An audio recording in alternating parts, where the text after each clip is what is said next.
මෙත් බුද්ධාභිවන්දනා සකල සත සසරින් මුදන්නට.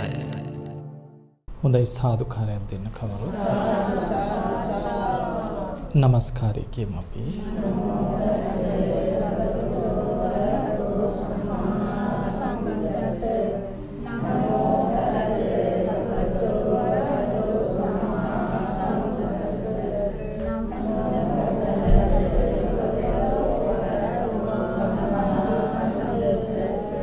බුද්ධං සරණං ගච්ඡාමි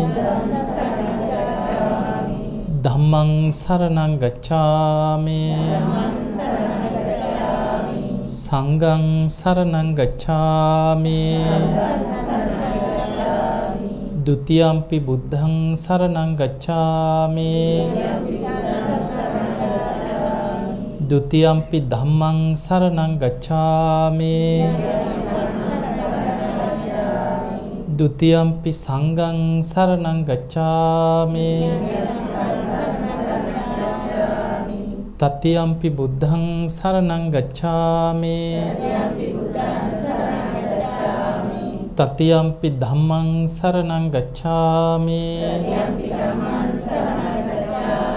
တတိယံ පි සංඝං සරණං ගච්ඡාමි පාණාතිපාතා වේරමණී සික්ඛාපදං සමාදියාමි අදින්නාදානා වේරමණී සික්ඛාපදං සමාදියාමි කාමේසු මිච්ඡාචාරා වේරමණී සික්ඛාපදං සමාදියාමි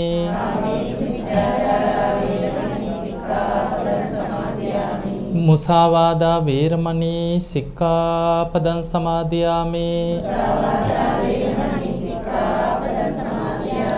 සුරාමේරය මජ්ජපමා දට්ඨානා වේරමණී සික්ඛාපදං සමාදියාමි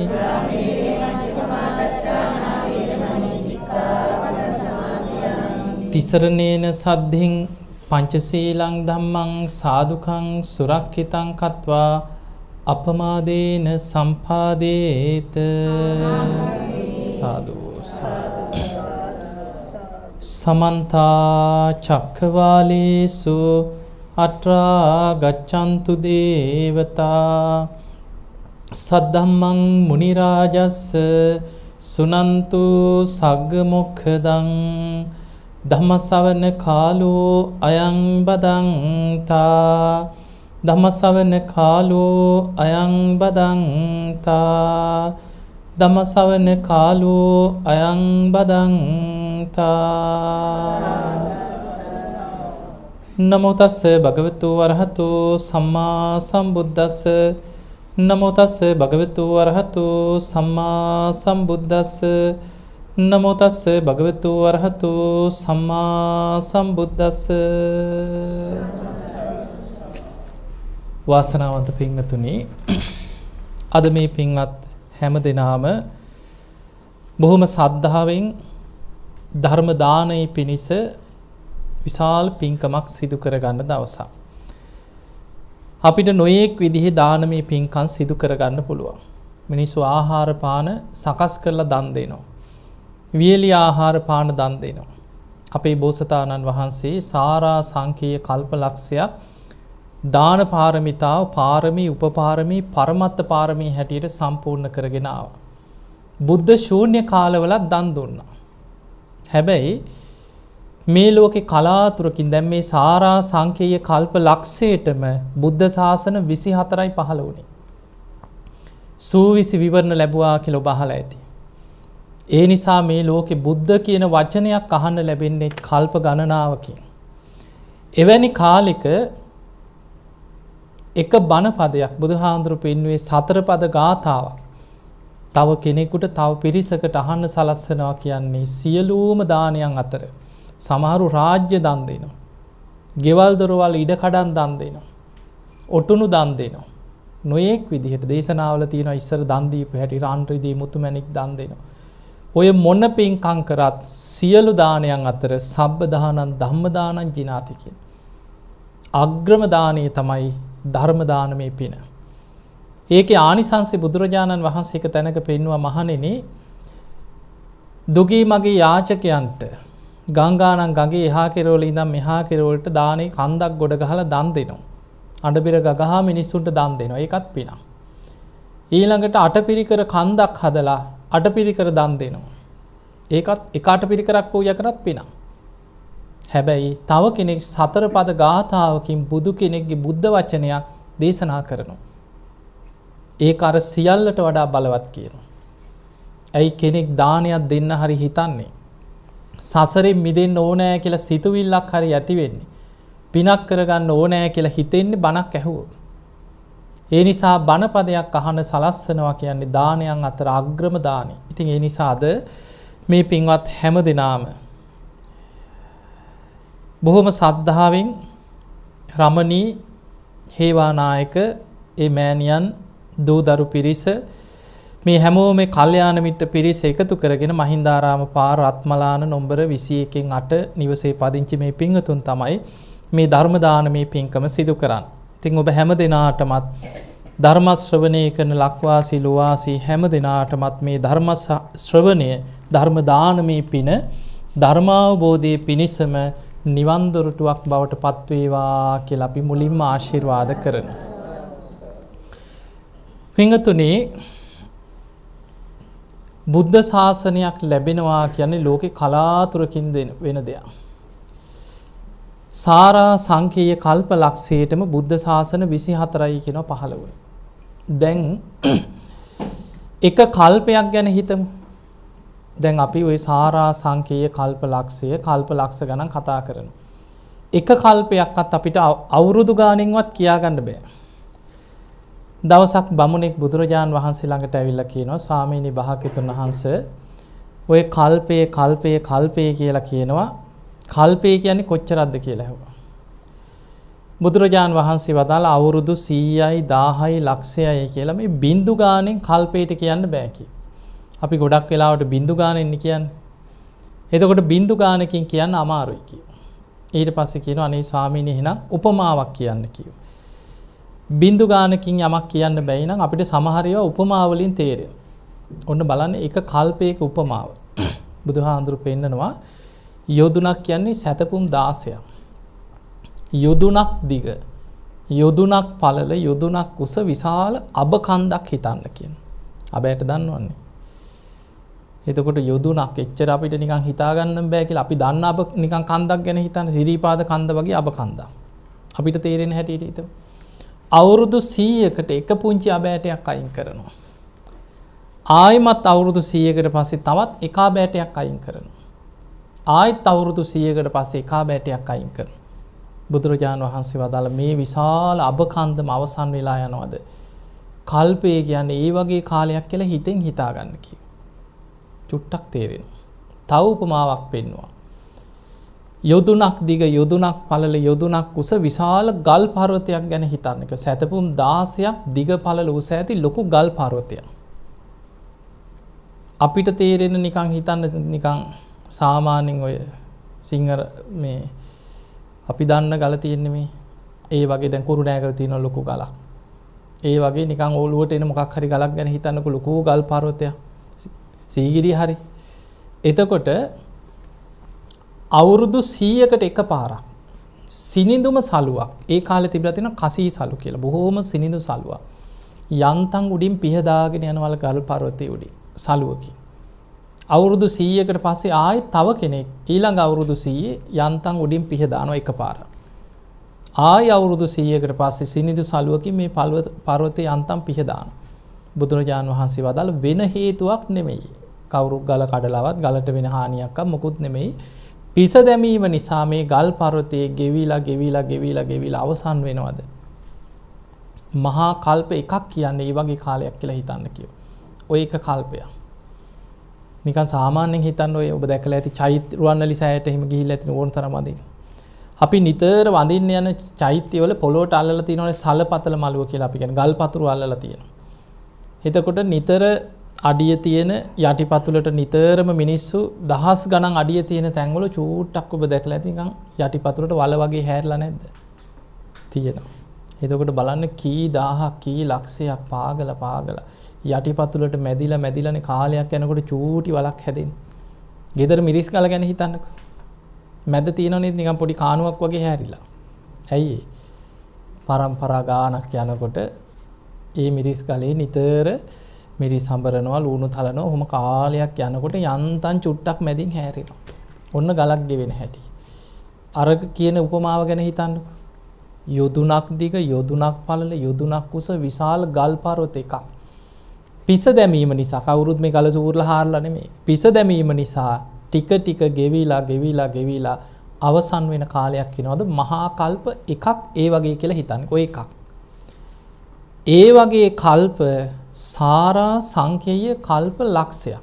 ඒ කියන්නේ අසංඛේය හතරකුත් තවත් අර වගේ කල්ප ලක්ෂයක්. අසංඛේය කියන්නේ කීයද කියලා කිව්වොත් නිකන් කලන්ත හැදෙන්නත් පුළුවන්. 1.140ක් අසංඛේයයක් විස්තර කරා. දැන් 100ට බිංදු 2යි 1000ට 3යි.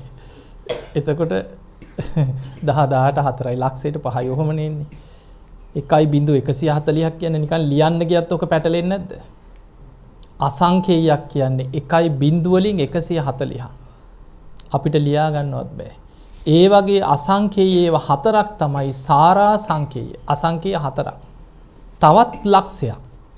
සාරා සංඛේය කල්ප ලක්ෂය. ඔන්න ඔච්චර කාලයක් අපේ බෝසතාණන් වහන්සේ දසපාරමී විතරක් දීපංකර පාදමූලේ විවරණ ගත්ත තැන ඉඳන් පාරමී පුරාගෙන ආවා කියන බුදු වෙන්න. එතකොට හිතන්න කොච්චර කාලයක් අපිට නිකන් හිතන්නවත් බෑ. එච්චර කාලයක් පාරමී පුරාගෙන ඇවිල්ලා තමයි බුදු කෙනෙක් ලෝකේ පහළ වෙන්නේ. ලේසි දෙයක් නෙවෙයි බුදු කෙනෙක් පහළ වෙනවා කියන්නේ. ඒ නිසා බුදුරජාන් වහන්සේ දේශනා කරනවා දුර්ලභෝ බුද්ධෝත්පාදෝ. බුදු කෙනෙක්ගේ පහළ වීම ලෝකේ අතිශයින්ම දුර්ලභයි කියන. හැබැයි දැන් අපිට මේ දුර්ලභ බුද්ධ ශාසනය ලැබුණද නැද්ද? දැන් අපිට ලැබිලා තියෙනවා. මොකක් හරි පෙර සසරේ පිනකට අපිට මේ දුර්ලභ බුද්ධ ශාසනය ලැබුණා දැන්. දැන් අපිට ලැබිලා තියෙනවා. ඊළඟට බුදුරජාන් වහන්සේ තව උපමාවකින් පෙන්වුවා මනුස්ස ජීවිතයක් ලබන එක කොච්චර අමාරුද කියලා. ඒක බුදුරජාණන් වහන්සේ පෙන්වුවේ නියසිලට පස් ටිකක් අරගෙන නකසික කියලා සූත්‍රයක් තියෙනවා. නකසිකා කියන්නේ නියසිල කියන්නේ.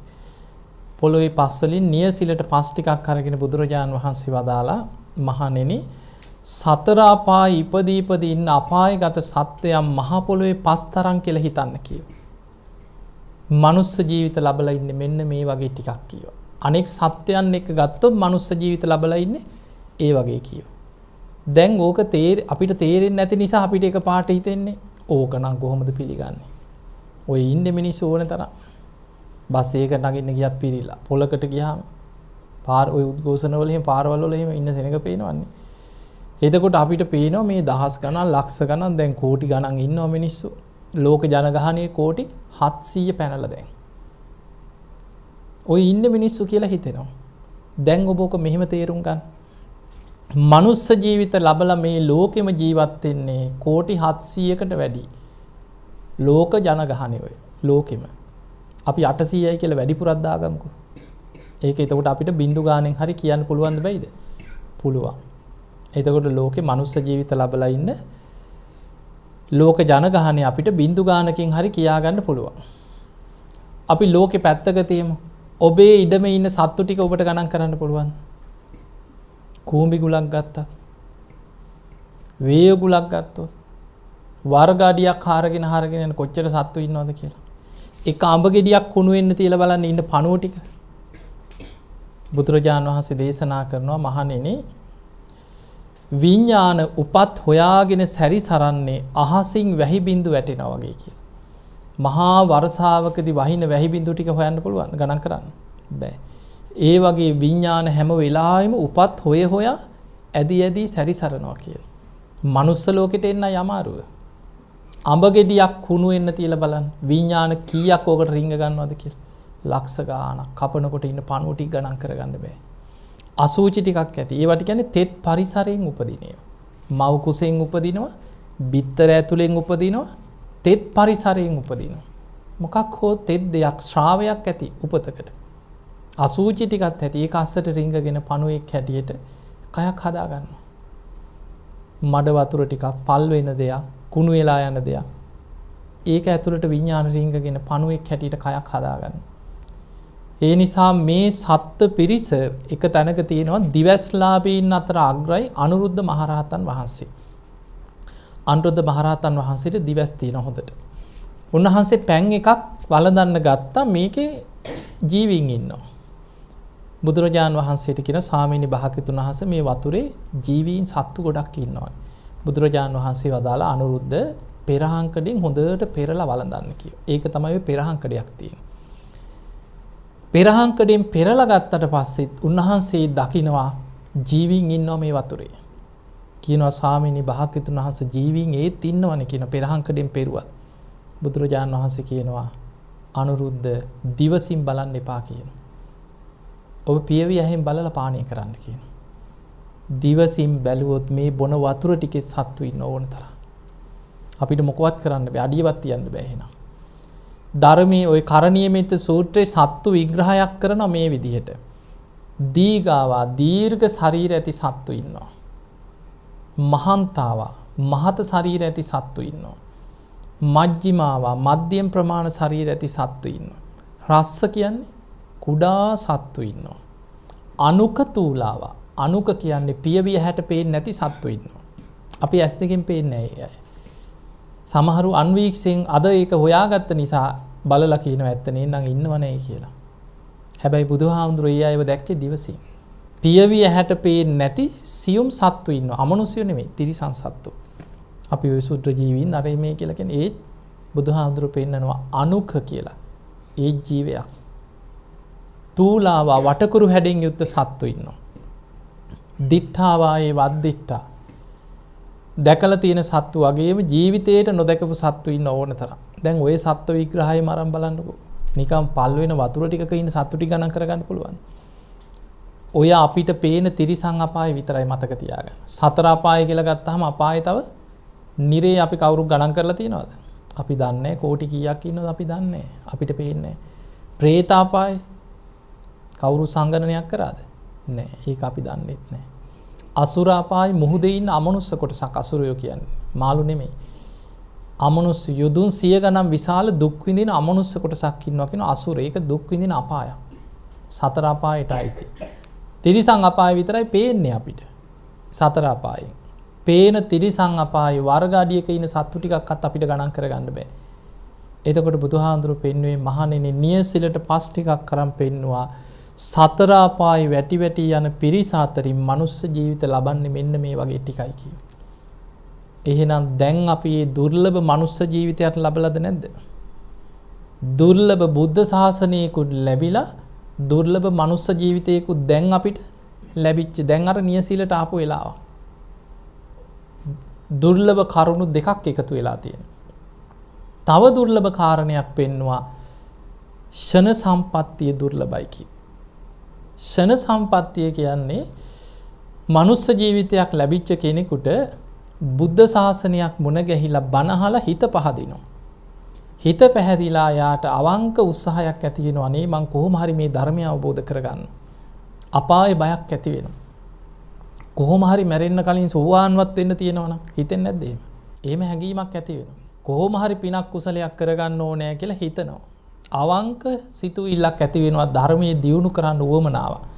ඒ උවමනාව තුල යා කර්මඵල විශ්වාසයෙන් සීල රකින්නවා, බණ අහනවා, ධර්ම මාර්ගේ වඩන්න පටන් ගන්නවා. අන්න ඒකට කියනවා ෂණ සම්පත්තිය පහළ වෙනවා කියලා.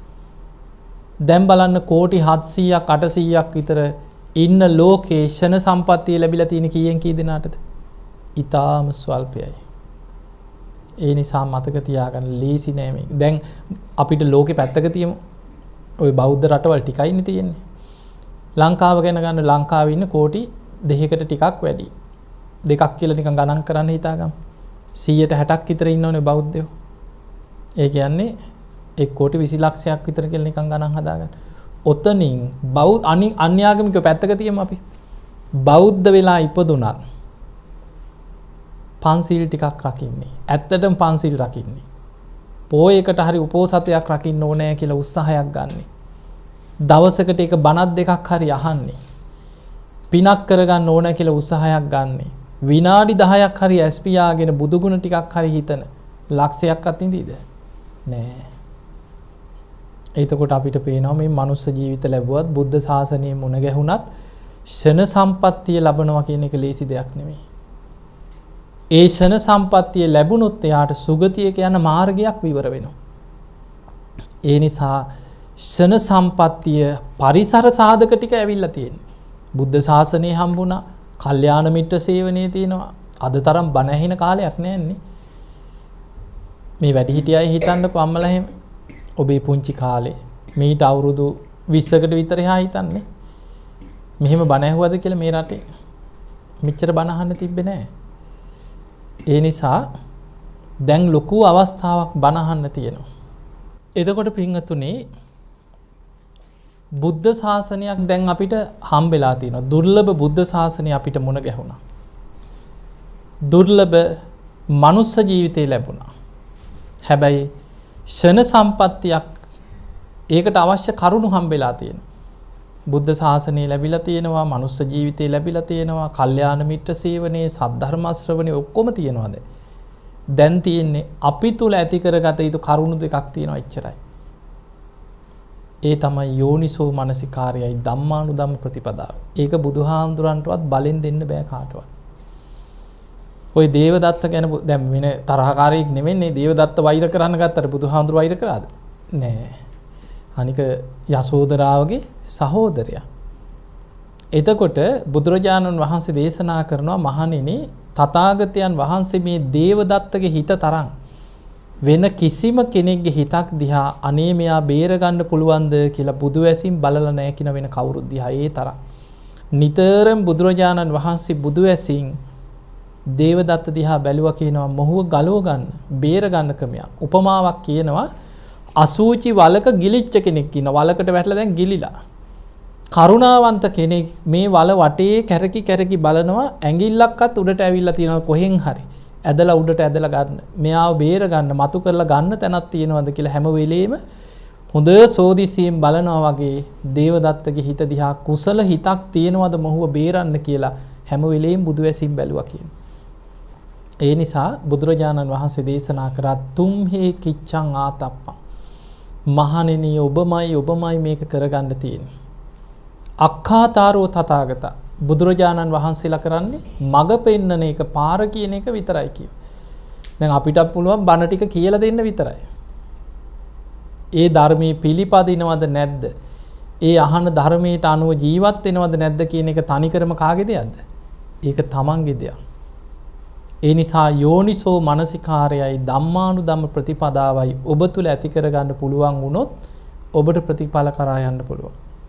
මතක තියාගන්න මේ බුද්ධ ශාසනයේ ධර්මය අවබෝධ කරගත්ත චරිත දිහා ගත්තොත් මේ උපදිනකොටම සෝවාන් වෙච්ච අය නෙමෙයි. නොයේක් වැරදි අඩුපාඩු තිබ්බ මිනිස්සු ධර්මය අවබෝධ කරගත්තා. සමහර අය යෝනිසෝ මනසිකාරී නැමැති කුසලතාවේ සසරි පුරුදු කරලා සසර පින තිබ්බයි හිටියා. ඒ ජීවිතේ බුදුහාමුදුරන්ට බැන බැනා හිටපු අය හිටියා. සෝවාන් වුණා. ඇයි? යෝනිසෝ මනසිකාරයේ නිසා. එක බමුණෙක් බුදුහාමුදුරන්ගේ කාලේ මේ බමුණ උදේ ඉඳන් බුදුහාමුදුරන්ට බයිනවා. දවසක් පිරිසක් අතරට ඇවිල්ලා කිව්වා ඕම් බලාපන් ওই ශ්‍රමණ බවත් ගෞතමයන්ට මං හොඳ පාඩමක් උගන්වනවා කියලා දැන් කට්ටියටත් කියලා ආවා ජේතවනේට. දැන් පාඩම උගන්වන්න එන කෙනා ඉන්නේ රඟපාගෙන නෙමෙයිද? බොහෝම සද්ධාවෙන් වගේ ඇවිල්ලා වැඳලා පැත්තකින් ඉඳලා ස්වාමීනි හෙට දවසේ ඔබ වහන්සේ මගේ නිවසට දාණයට වඩිනසේක්වා කියෝ. බුදුරජාණන් වහන්සේට බුදු ඇසින් පේනවා අනාගතේ වෙන දේත් පේනවා. බුදුරජාණන් වහන්සේ බැලුවේ ඔහුට ධර්මාවබෝධයට පිනක් තියෙනවද? සසරේ කරපු පිනක් තියෙනවා සෝවාන් වෙන්න පින තියෙනවා. ආරාධනෙ පිළිගත්තා. ඔහු දැන් බුදුහාමුදුරන්ට ආරාධනා කරලා ජේතවනෙන් එළියට ගිහිල්ලා මිනිස්සුන්ට කිව්වා මෝඩ ශ්‍රමණයා මට අහු වුණා කිව්වා. ඔය බුදු වුණා කිව්වට ඕම් බලන්නකො මං හිට දෙන දානි කියලා දැන් කට්ටියටත් කියලා ගියා. ගිහිල්ලා දැන් ලෑස්ති කරලා තිබ්බ දානේ ලෑස්ති කරලා. පහවදා බුදුරජාණන් වහන්සේ පාත්‍රය අරගෙන නිවසට වැඩියා. ස්වාමීනි වඩින්න කියලා ආසනයක් පනවලා මේසෙ උඩ ඔක්කොම තියලා භාජන වහලා ස්වාමීනි මේ මේසෙ උඩ තියෙන ඇති තරම් බෙදාගෙන වළඳන්න කිව්වා. මොනවද?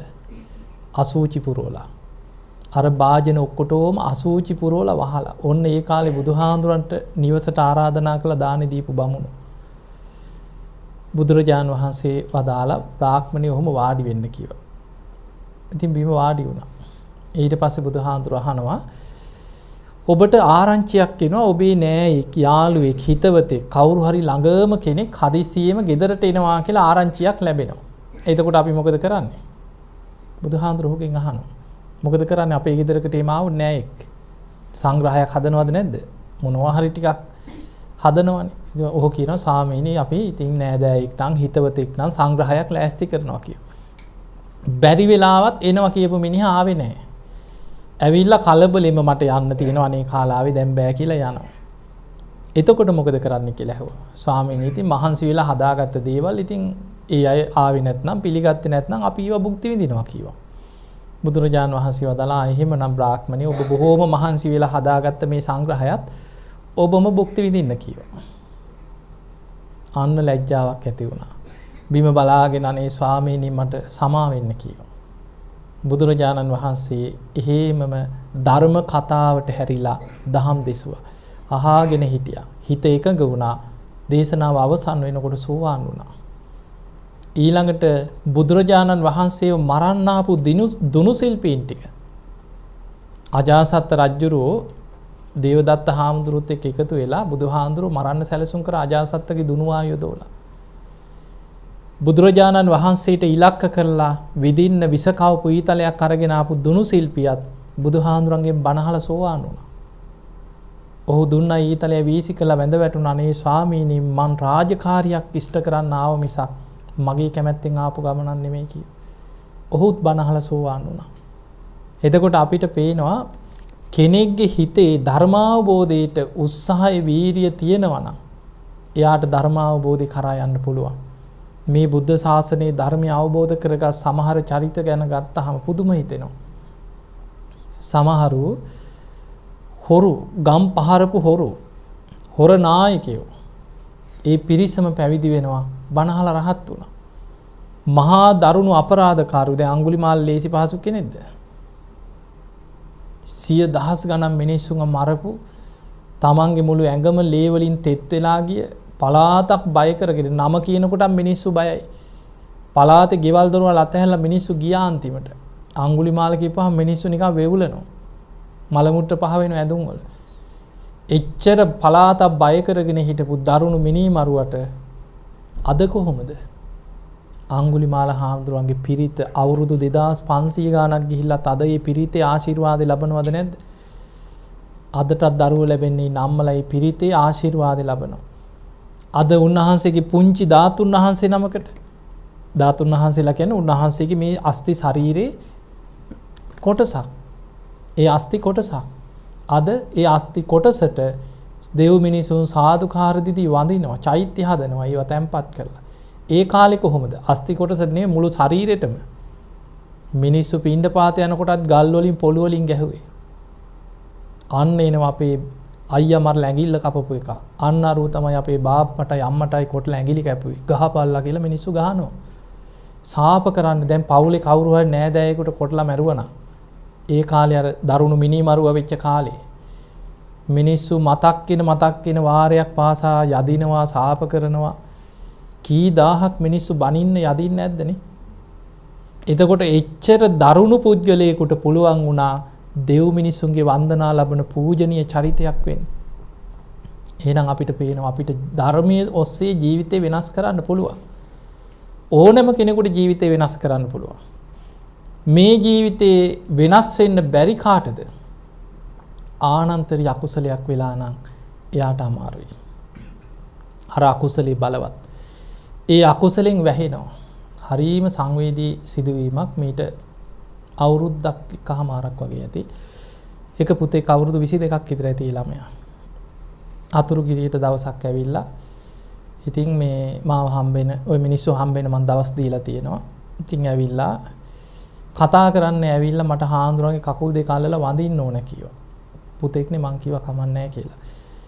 ඔළුව තියාගෙන අඬනවා. ඉක්කි ගග හඬනවා. පස්සේ මං ඉතින් ඔළුව අත ගාලා මං ඇහුවා ඇයි දරුවෝ කියලා. වැඩක් නෑ හාමුදුරනේ මං අපායි කිව්වා. මං ඉතින් ගණන් ගත්තේ මං hina වෙලා කිව්වා පුතේ එහෙම අපාය යන්නේ නෑනේ. තාම ඔයා මනුස්ස ලෝකෙනේ. ඒ නිසා ඔයාට මොනවා හරි ප්‍රශ්නයක් තියෙනවා නම් ඔයා කියන්න මං උදව් කරන්න. අඬාගෙන දිව්වා. දොරත් අරගෙන ගේට්ටුවෙනුත් ගිහිල්ලා මං එළියට එනකොට ගිහිල්ලා. ඊට පස්සේ ආයි මාස 4-5කට පස්සේ ආවා ඒ ළමයා. ඇවිල්ලා ඒත් අඬනවා. ඊට පස්සේ මං දන්න නිසා මං මට මතකයි ඔයා කලින් ආවා. පුතේ ඔහොම චුට්ටක් ඉන්න. ඔයාට මොකද්ද තියෙන ප්‍රශ්නේ කියලා. ඊට පස්සේ කිව්වා බුදුහාමුදුරන්ටවත් මාව බේරන්න බෑ කිව්වා. ගොඩක් බරපතල වෙන්න එපානේ. බුදුහාමුදුරන්ටවත් මාව දැන් බේරන්න බෑ කිව්වා. මං ඉතින් hina වෙලා කිව්වා පුතේ එහෙම බැරි වෙන්න විදියක් නෑ. මේ දහස් ගණන් මිනිහ මරපු අඟුලිමාලත් රහත් වුණා. ඒ තමන්ගේ වීරිය තුළ ඕනම කෙනෙකුට වීරියෙන් අකුසලයක් ප්‍රහාණය කරන්න පුළුවන්. ඔයාට ලොකු ප්‍රශ්නයක් තියෙනවා නම් ඔයා හොඳට අඩු ගානේ පැවිදි නොවුනත් ආරාමයකට හරි වෙලා උපාසකයෙක් හැටියට දසසීල් වෙලා හරි ගිහිව හරි ඔයා ගුණධර්ම පුරාගෙන ධර්මයේ වඩන්න. කුසල් බලවත් වෙනකොට අකුසල් යට යනවා.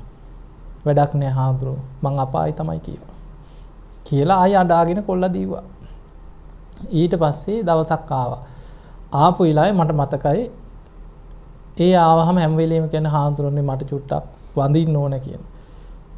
හාමුදුරුවෝ මට ආශිර්වාදයක් කරන්න කියන එච්චරයි. ඊට පස්සේ මම දැන් කට්ටිය හිටියා. ඒ කට්ටියත් එළියට යවලා තනියෙන් අරගෙන මාව හම්බෙන තැනදී මං කිව්වා පුතේ වෙන කවුරුත් ඔයාගේ කතාව අහගෙන නැහැ. ඔයා ඕන දෙයක් මට කියන්න. ඊට පස්සේ ඉතින් අඬලා සමහර කර්ම විපාක කියන්නේ බේරෙන්න බැරි ඒවා වෙනවා මිනිස්සුන්ට.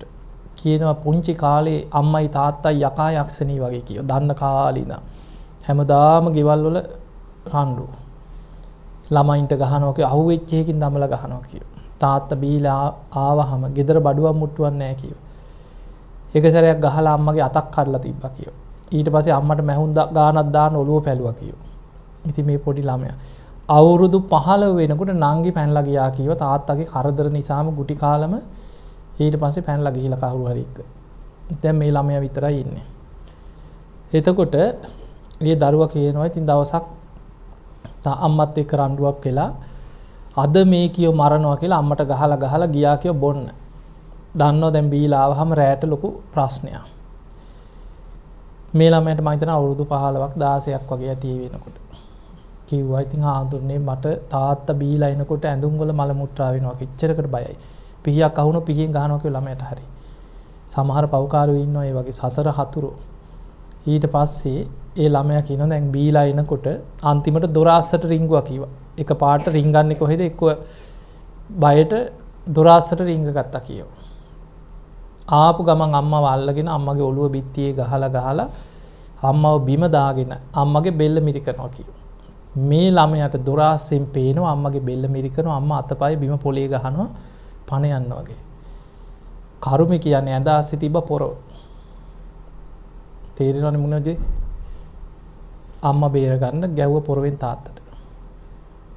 පොරවේ කැරකිලා වැදුනේ අනිත් පැත්ත. එහෙම නහයෙන් කටින් ලේ දාගෙන වැටුණා තාත්තා. ළමයා පොරව දාලා පැනලා දිව්වා. ඉස්පිරිතාලට ගෙනිච්චා. දවස් 2කට 3කට පස්සේ තාත්තට සිහිය එනවා යනවා කනෙන් ලේනවා නහයෙන් ලේනවා. සිහිය ආවට පස්සේ තාත්තා කියලා තියෙනවා මගේ පුතා නෙමෙයි. යන්තම් මොලේ පෑදුනා කොහොම හරි ළමයා බේරුවා. වෙන තරහක මට දැක්කොත් අඳුරන්න පුළුවන් කියලා ගහපු කෙනා.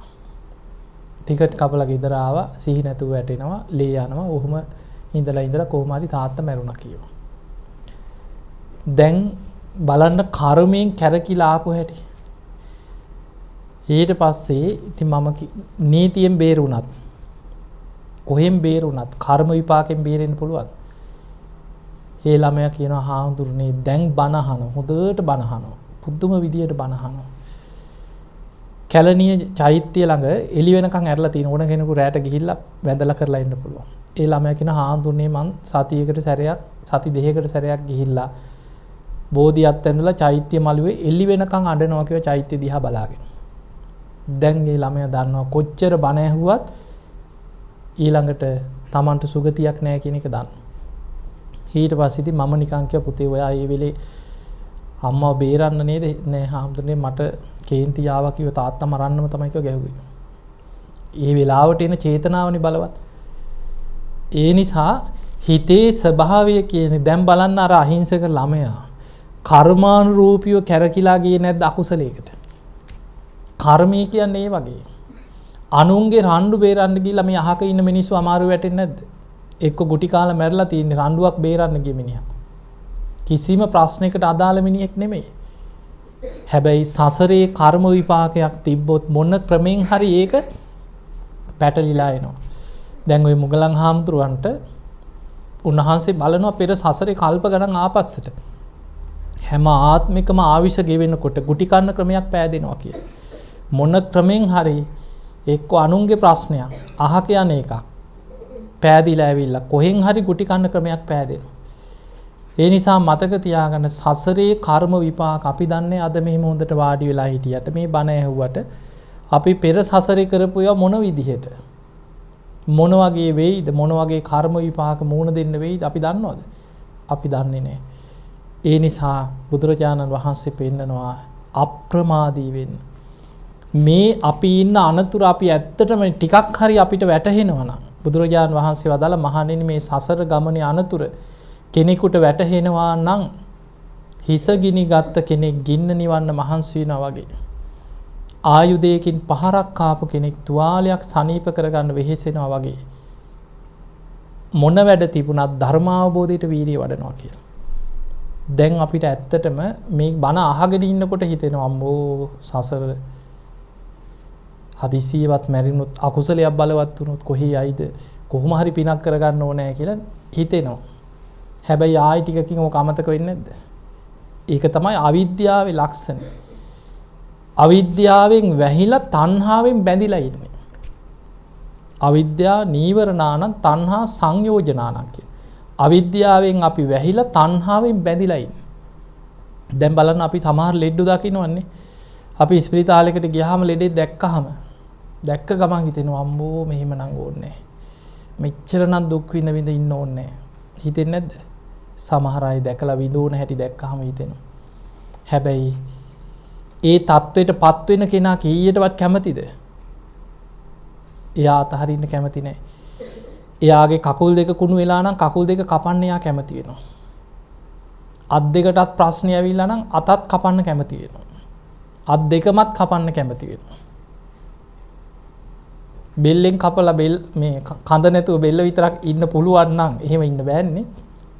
ඒත් කැමති වෙනවා. එහෙම හරි ඉන්න එහෙම ඒක තමයි මේ අවිද්‍යාවේ ලක්ෂණය. ඒ නිසා ජීවිතවල ස්වභාවය සමහරු කොච්චර ඇට සැකිල්ල වුණත් මොනතරම් ලෙඩ රෝග හැදුනත් මොනතරම් වයසට ගියත් කොච්චර කරදර ඇති වුණත් මොකද අපි ලෙඩු බලන්න ගිහිල්ලා තියෙන සමහර අය පව් අපි ගියාම බණපදයක් අහන්නේ අනේ හාමුදුරනේ මට මැරෙන්න බෑ අනේ හාමුදුරනේ මට මැරෙන්න බෑ කියලා ළමයින්ටත් වඳිනවා. ඒක අම්මා කෙනෙක් මීට අවුරුදු ගානක් මම ওই කොළඹ ස්පිරිතාලයක පෞද්ගලික රෝහලක ඒ අම්මා ළමයි තුන් දෙනෙක්ද කොහෙද ළඟ හිටියා. අනේ ලොකු පුතේ මට මැරෙන්න බෑ පුතේ මාව බේරගනින් පුතේ කියලා. අනේ දුවේ මට මැරෙන්න බෑ අර රට ඉන්නේ කාට ඉන්න කියාපිය ඌ හරි මාව බේරගනි ඌට කීවද කියනවා. මන් දොර ඇරලා මං ඉතින් ගිහින් බලාගෙන හිටියා කොහෙන් බන කියන්නද. ඊට පස්සේ ඒ ළමයි කිව්වා අම්මේ හාමුදුරු වැඩිය අම්මා බය අනේ බුදු හාමුදුරුනේ මට මැරෙන්න බෑ කිව්වා. මං කිව්වා මේ බුදු හාමුදුරු නෙමෙයි. ඊට පස්සේ බන කියන්න දෙන්නෙම නැහැ. 3-4 ක්‍රමයකට බන කියන්න හැදුවා. එක ක්‍රමයකටවත් බන කියන්න බෑ. බන කියාගෙන යනකොට මැදින් පනිනවා. අනේ හාමුදුරුනේ මට මැරෙන්න බෑ. අනේ මැරෙන්න බෑ කියලා. ඊට පස්සේ චුට්ටක් බැලුවත් 3-4 ක්‍රමයක් බලලා මම්ම ටිකක් කල්පනා කරලා අලුත් බණක් හදාගත්තා. තහනම් වචනේ මරණය. මං ඉතින් ඔය වටින් ගොඩින් වෙන විස්තර ටිකක් කිව්වා. මං කිව්වා හරි අම්මා මේක අහගන්නකෝ. අම්මා ඉස්සර රජවරු ගැන අහලා ඇති. මැරුණා කිව්වේ නෑ. පොළොව හාරලවත් හොයන්න තියනවද? නෑ. සිටුවරු හිටියා, සක්විති රජවරු හිටියා. ඉතින් මං ඔහොම කියලා බුදුගුණ ටිකකුත් කියලා ඉතින් මං කිව්වා අම්මා බුදුගුණ සිහි කරන්න. ඔය දජග්ග සූත්‍රය තියෙනෝනේ අපිට බයක් ආවොත් තැති ගැනීම. දැන් අම්මට තියෙන්නේ බයක් තියෙන්නේ. ඒ වෙලාවට අපි කරන්න ඕනේ භයංවා චම්බිතත්තංවා ලෝමහංසුවා. අපිට බයක් තැති ගැනීමක් ආපු ගමන් මොකද කරන්න ඕනේ? බුදු ගුණ හිතන්න. ඉතින් මම ඔහොම කරුණ ටිකක් කියලා මම ඉතින් වෙන ගණන් නොගෙන මම ඉතින් hina වෙලා අම්මා බය වෙන්නේ මොකටද කියලා මම ඊට පස්සේ ඉතින් මේ අම්මා හිනත් වුණා. හොඳට හිනහත් වුණා. ඊට පස්සේ වැඳගත්තා. ඉතින් ඔළුවත් හොල්ල මං කියන බණ ටිකත් අහගෙන හිටියා. මාත් ඉතින් විනාඩි 10ක් විතර බණ ටිකක් කියලා මං ඉතින් බොහොම ආදරෙන් ඇහුවා දැන් ඉතින් අම්මට තේරෙනව නේද ජීවිතේ හැටි කියලා. ඒ වුණාට හාඳුන්නේ මට නම් මැරෙන්න බෑ කිව්වා. මොනවා කර මං වැටිච්ච අමාරුව මමත් පැනගන්න එපා එතනින්. ඊට පස්සේ මම බැලුවා මේක හරියන්නේ නැහැ. ඉතින් බෑග් එකේ පිරිතුල් කෑල්ලක් තිබ්බා. ඒක අරගෙන ගැට ගැහුවා ඕම් බය වෙන්න එපා කියලා. එහෙම එළියට ආවා. මට ඉක්මනට යන්න තියෙනවා කියලා මං එතනින් පැනගත්තා. අන්ත අසරණයි. මැරෙන්න වැටෙනකන් ධර්මයක් සිහි කළා නැත්නම් මරණ මංචකයේ අන්ත අසරණයි. පොඩි ළමයි වගේ අපිට බේරන්නත් බෑ. සමහරව අපිට බණ කියන්න දෙන්නෙත් නෑ. ගියහම ඒ නිසා හරි අසරණ වෙනවා මිනිස්සු ජීවිතවල.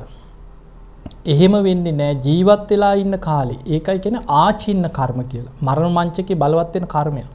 ආසන්න කර්මයක් හැටියට විශේෂයෙන් කුසල් මැඩලගෙන අකුසලයක් හරි අකුසල් මැඩලගෙන කුසලයක් මරණ මංචකයේ විශේෂයෙන් බලවත් වුනේ නැත්නම් මරණ මංචකයේ මතුවෙන කර්ම තමයි ආචින්. ආචින්න කියන්නේ නිතර අපි පුරුදු කරපු දේ.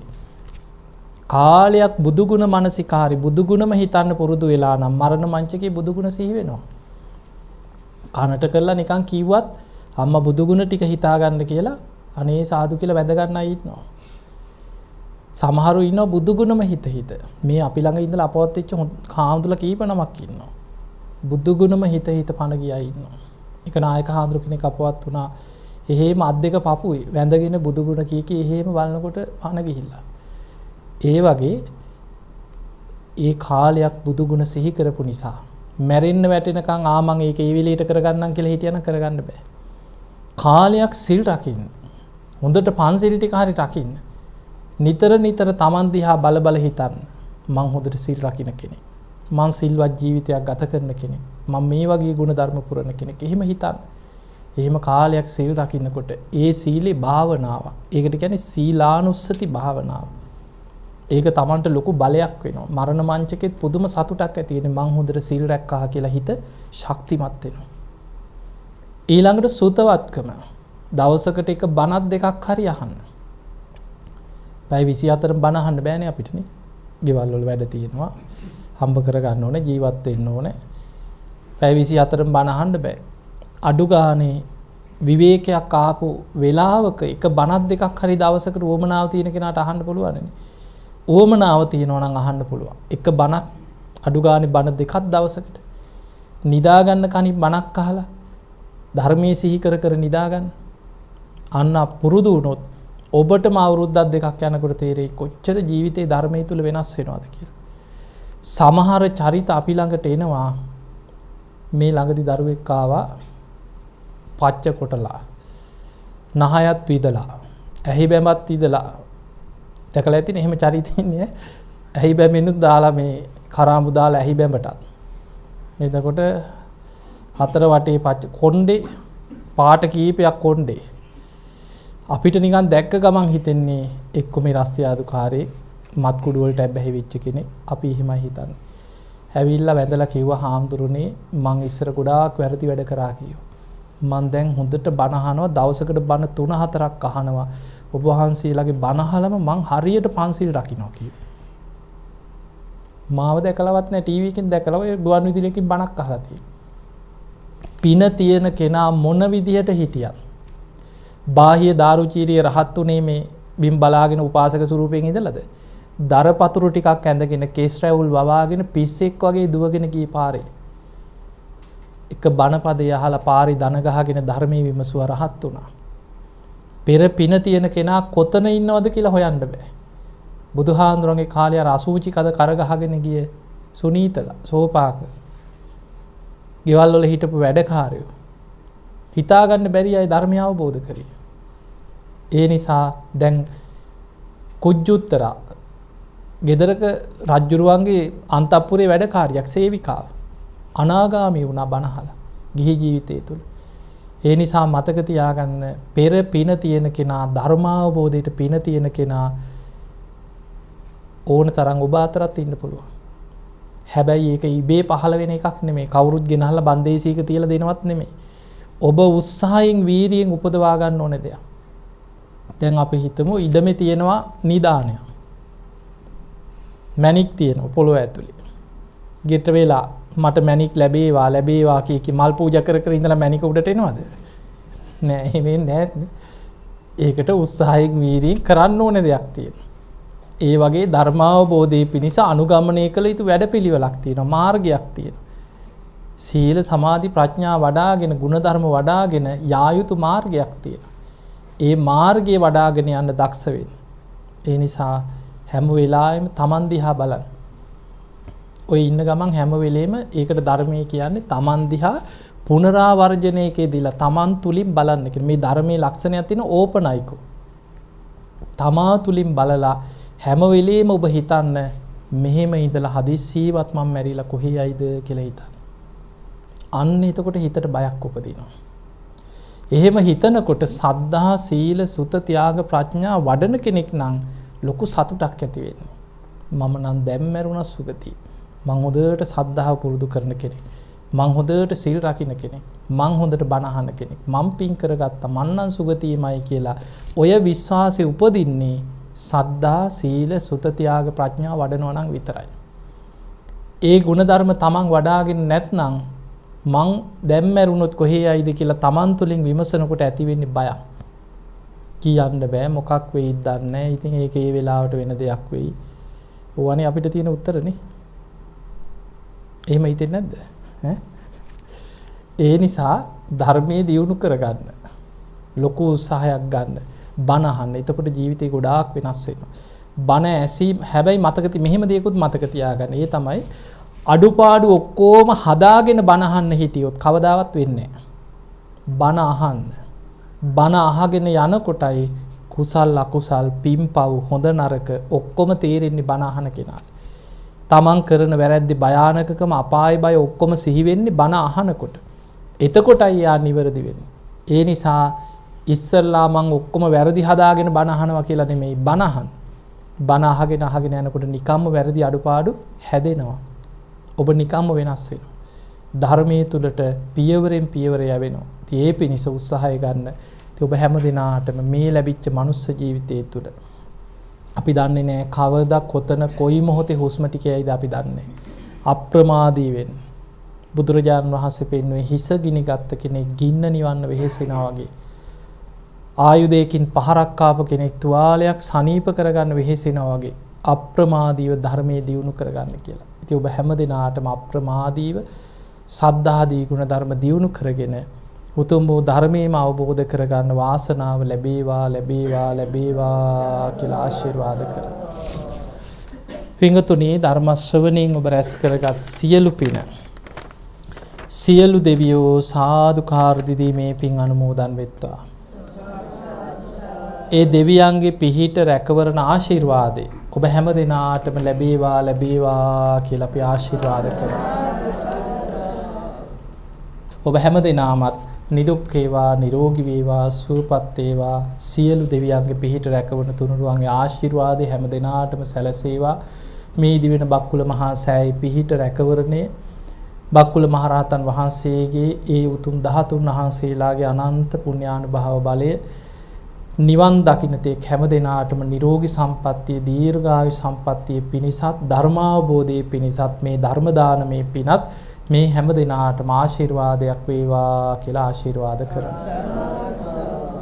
ඔහොම ඉඳ ගන්න අභිවාදන සීලිස්ස නිච්ඡං වද්ධා ප්‍රචායිනෝ චත්තාරෝ ධම්මා වඩ්ඩන්තේ ආයුවන්නෝ සුඛං බලං ආයුරාෝග්‍ය සම්පatti සග්ග සම්පatti මේවච අතෝ නිබ්බාන සම්පatti මිනාතේ සමිච්ඡතු. හැම දිනම නිදුක් වේවා නිරෝගී වේවා සුවපත් වේවා හැම දිනාටම තෙරුවන් සරණයි.